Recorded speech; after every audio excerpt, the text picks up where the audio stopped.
Dear students, today in this class we are going to discuss about important derivations on ray optics and optical instruments. First model paper,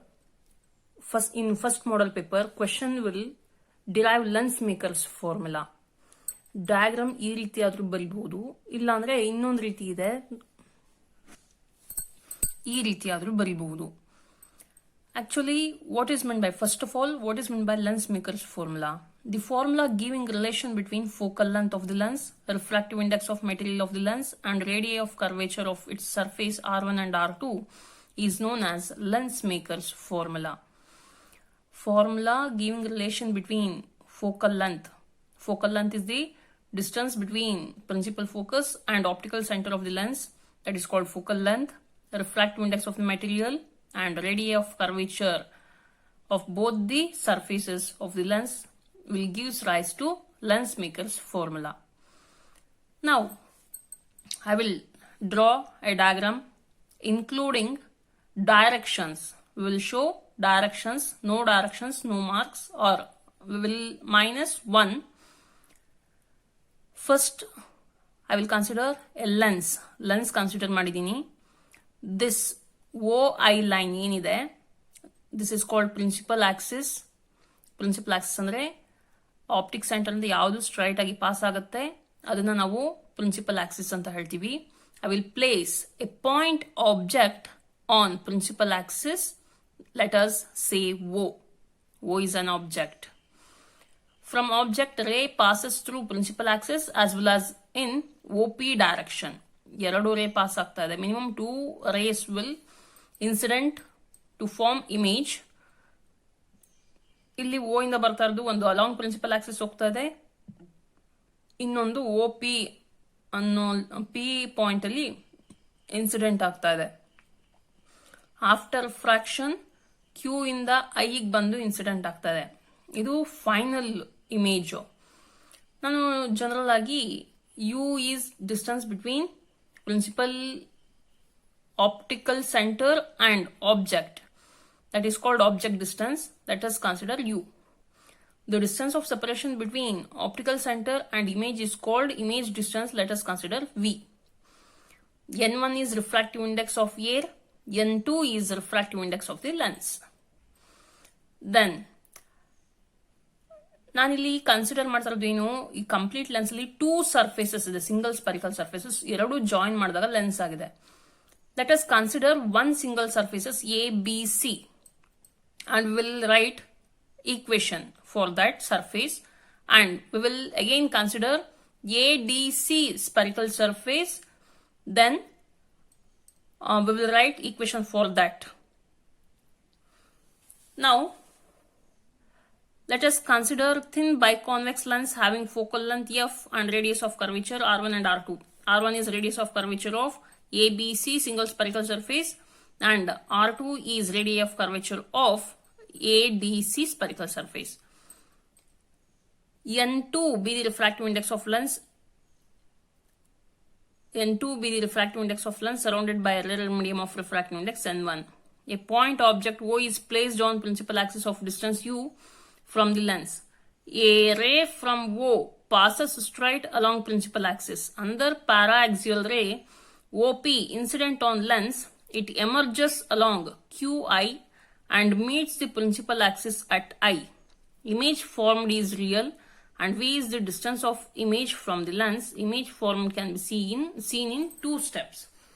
2 steps ಅಲ್ಲಿ single spherical surface, ಎರಡು single spherical surface ಅಲ್ಲಿ ನಾನು equations ಬರೀತಾ ಇದ್ದೀನಿ. 2 steps ಅಲ್ಲಿ ನೋಡ್ತಾ ಇದ್ದೀನಿ. First one single spherical surface will be ABC.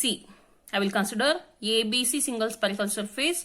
Its radii of curvature, its C1 is its center of curvature. BC1 will be equal to R1 radius of curvature. O is object.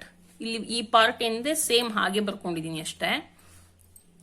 Here in single spherical surface, once refraction takes place, here OA is incident ray for ABC surface, PC1 is normal drawn.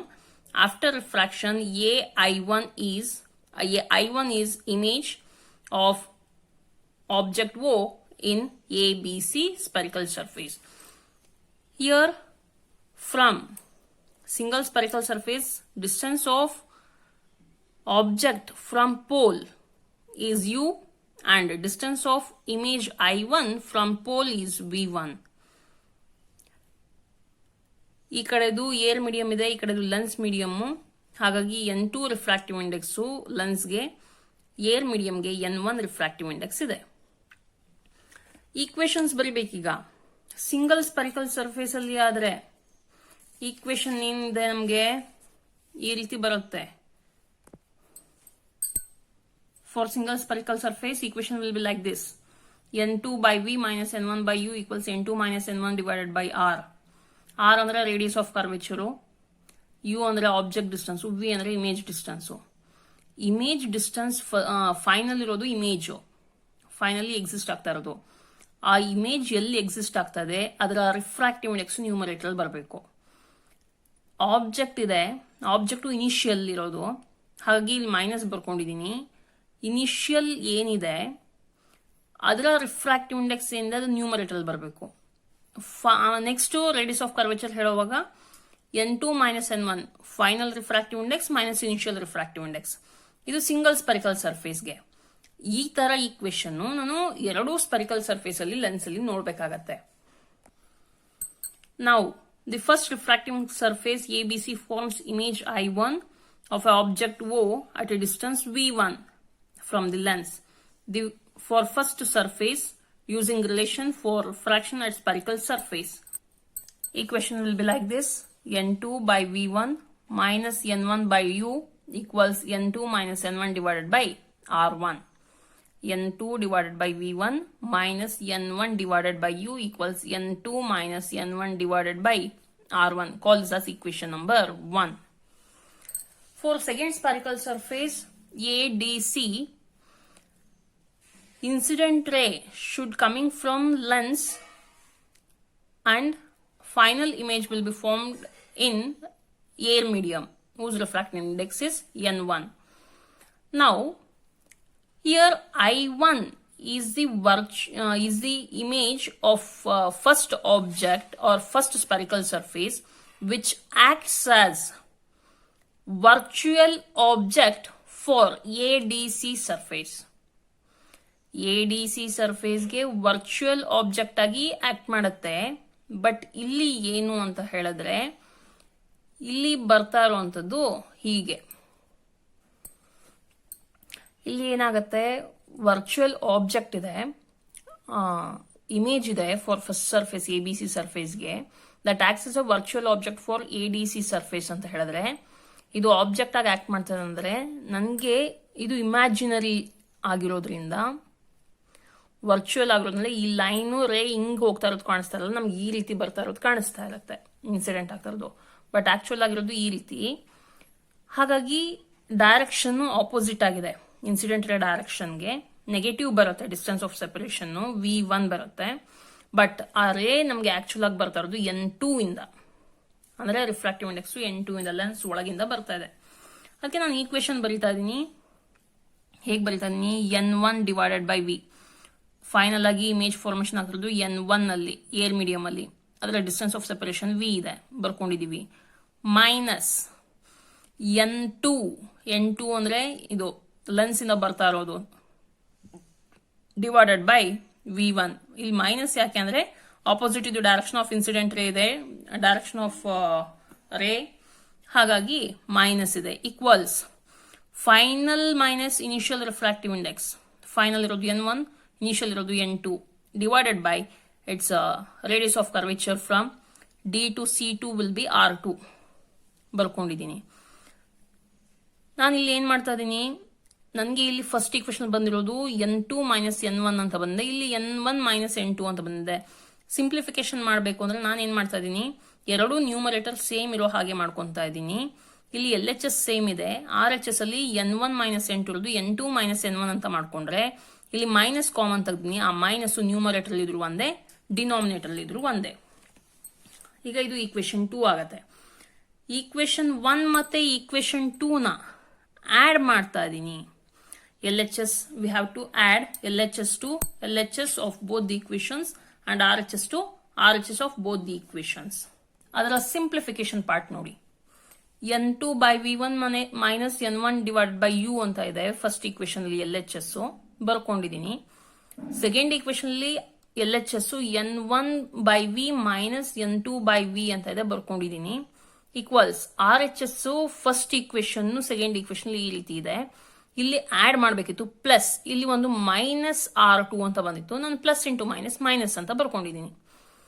ಈಗ n2 divided by v1 minus n2 plus n2 divided by v1 minus n2 divided by v1 cancel ಆಗತ್ತೆ. I will write remaining part n1 by v minus n1 divided by u equals, I will take n2 minus n1 common and remaining will be 1 by r1 minus 1 by r2. I will take n1 common in these LHS.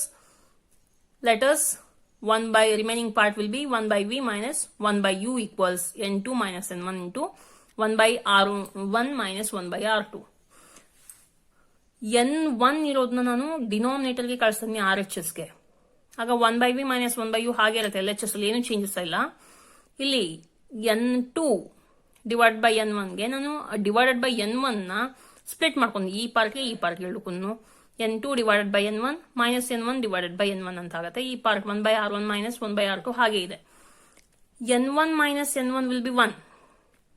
n2 by n1 ನ ನಾನು n21 ಅಂತ ಬರ್ಕೊಂತೀನಿ. Refractive index of medium 2 with respect to medium 1 ಅಂತ ಬರ್ಕೊಂತಾ ಇದ್ದೀನಿ.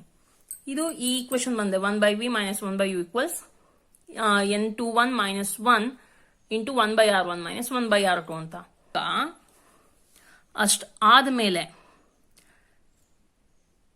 if object is placed at infinity, object distance infinity ಇದೆ ಅಂತ ಹೇಳಿದ್ರೆ parallel ಆಗಿ ಬರ್ತಾ ಇರುವಂತ ರೇ ಕನ್ವರ್ಜ್ ಆಗಿ ಇಮೇಜ್ ಫಾರ್ಮೇಶನ್ ಆಗೋದು ಪ್ರಿನ್ಸಿಪಲ್ ಫೋಕಸ್ ಮೇಲೆ ಇರುತ್ತೆ. ಆಗ ಇಮೇಜ್ ಡಿಸ್ಟೆನ್ಸ್ ಎಫ್ ಆಗುತ್ತೆ, ಫೋಕಲ್ ಲೆಂತ್ಗೆ ಈಕ್ವಲ್ ಆಗುತ್ತೆ. ಆಬ್ಜೆಕ್ಟ್ ಡಿಸ್ಟೆನ್ಸ್ ಇನ್ಫಿನಿಟಿಗೆ ಈಕ್ವಲ್ ಆಗಿರುತ್ತೆ. ಆಗ ಏನಾಗುತ್ತೆ, ಇಲ್ಲಿ 1 by v ಇರೋದು 1 by f ಆಗುತ್ತೆ. ಇಲ್ಲಿ u ಇರೋದ್ರ ಇನ್ಫಿನಿಟಿ ಆಗಿದ್ರೆ ಮೈನಸ್ 1 by ಇನ್ಫಿನಿಟಿ ಆಗುತ್ತೆ. Value of 1 by infinity should be equal to 0. Remaining part ಹಾಗೆ ಬರ್ದಿದ್ದೀನಿ. This is an expression known as lens makers formula ಅಂತ ಇದೆ.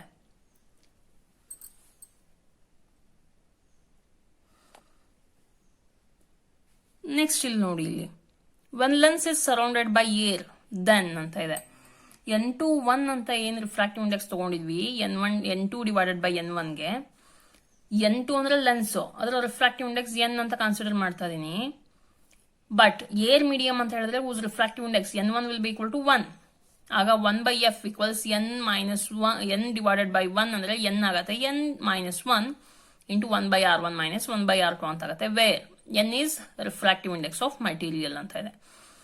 ನೋಟ್ ಪಾಯಿಂಟ್ ಅಲ್ಲಿ refractive index of air is 1 ಅಂತ ಗೊತ್ತಿದೆ. For biconvex lens r1 is positive and r2 is negative. r1 radius of curvature positive ಇದ್ದು r2 radius of curvature negative ಇದ್ದರೆ focal length ಬರ್ತಾ ಇರುವಂತದ್ದು positive ಆಗಿರುತ್ತೆ. For biconcave lens if r1 is negative and r2 is positive then focal length f is negative. r1 ಯಾವ್ದಿರುತ್ತೆ ಬರ್ತಾ ಇರುವಂತ focal length ಅದಕ್ಕೆ equal ಆಗಿರುತ್ತೆ ಅಂತ.